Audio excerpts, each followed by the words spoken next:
पहा सुखी जीवनाचा मंत्र. डॉक्टर साहेब, माझं वय वर्ष 70 आहे ओके.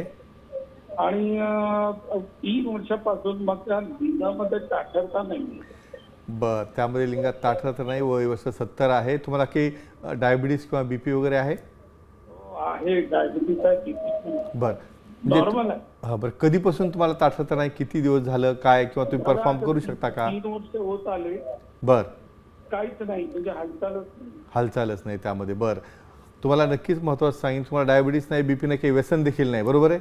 नाही, काहीच व्यसन नाही. हां, पण डायबिटीस आहे आणि तुम्हाला त्या ठिकाणी ताठरता अजिबात नाही. त्यामध्ये तुम्हाला ताठरता आणण्यासाठी उपाय करायचा आहे, बरोबर आहे? हा जी. चला, नक्कीच सांगूया तुम्ही. आणि खरंच तुमचं देखील अतिशय छानपणे कौतुक. कारण वय जरी 70 असेल तरी आपले फिजिकल ॲक्टिव्हिटी हे ॲक्टिव्ह राहणं महत्त्वाचं असतं, जेणेकरून तुम्ही 100 वर्षापर्यंत फिट राहिलं पाहिजे. नक्कीच सांगूया तुम्हाला, जसं आपली टॅगलाईन सांगितली. आणि सांगणं आवश्यक आहे. तुम्ही बाकीच्या गोष्टी सांगत नाही, माझ्या आता 70 मी ऑक्सिजन घेणार नाही, आणि मी आता 80 वर्षाचा झालो, आता जेवण करणार नाही. मग बाकीच्या क्रिया ह्या तुमच्या हातात नाही. तर ही क्रिया बंद पाडण्याचं हे तुम्हाला कोणी सांगितलं? सांगूया, त्याचा सायंटिफिक भाग देखील या ठिकाणी सांगूया. वय वाढणं साहजिक आहे. बरं, वय वाढल्यानंतर त्याला काही मेंटेनन्स असतं का?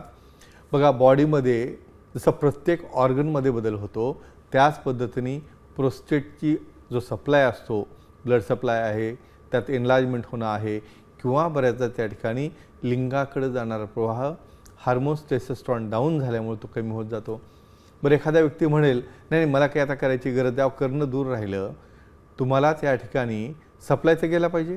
तुम्ही विचार करा, लहान मुलं पाहत जा तुम्ही, पहाटेच्या वेळेला वगैरे बरेचदा त्यांचा सेक्शुअल पार्ट किंवा लिंग हे ताठर होतं. का होतं? कारण हा पार्ट तुमच्या ब्रेनचा सप्लाय, तुमच्या हार्टचा सप्लाय, तुमचं लिव्हर आहे, प्रत्येक ऑर्गनचा सप्लायचं ते इंडिकेटर आहे. तुम्ही ॲक्टिव्हिटी करा नाही तर न करा, पण त्याचा सप्लाय ऑन पाहिजे. म्हणून तुम्ही अजिबात काळजी करू नका. डायबिटीसमध्ये न्यूरोलॉजिकल डिस्फंक्शन, वास्क्युलर डिस्फंक्शन म्हणजे वाहिन्यांचा व्यास कमी होतो, ब्लड सप्लाय हा लिंगाकडे जात नाही, म्हणून ताठरता येत नाही. आणि त्यामुळं काही केसेस मी अशा पाहिल्या आहेत, इव्हन युरिन करण्यासाठी देखील तुमचा ऑर्गन हातात येत नाही. त्या ठिकाणी तुम्ही युरिन करताना ती युरिन तुमच्या पायावर पडायला लागते.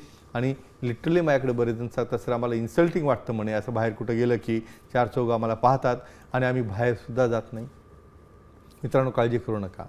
ह्या एजमध्ये देखील तुम्हाला ॲक्टिव्ह ठेवता येतं. प्रॅक्टिकली माझ्याकडे 80 ते 85 वर्षापर्यंत ॲक्टिव्ह राहण्यासाठी असणाऱ्या हायपम थेरपी आहेत, त्या ठिकाणी तुम्ही चित्रफितीमध्ये पाहू शकता, ज्यामध्ये की या special low intensity shock waves असतात, ज्यामुळे की त्याचा ब्लड सप्लाय आहे, त्या ठिकाणी लॅक्सिटी कंट्रोलमध्ये येणं, बॉडीतला फ्लो चालू होणं, ED थेरपी आहे, कोलॉन थेरपी आहे, हायपरबारिक ऑक्सिजन थेरपी आहे, हायड्रोजन थेरपी आहे. अशा सर्व वेलनेसच्या सुविधा आपल्या दादर सेंटरला आहेत. आणि अतिशय चांगल्या प्रकारची medicines, central acting, local acting घेतल्यानंतर नक्कीच तुम्हाला कठोरता देखील येणार आणि तुमचं पर्सनल लाईफ तुम्ही एन्जॉय करू शकणार.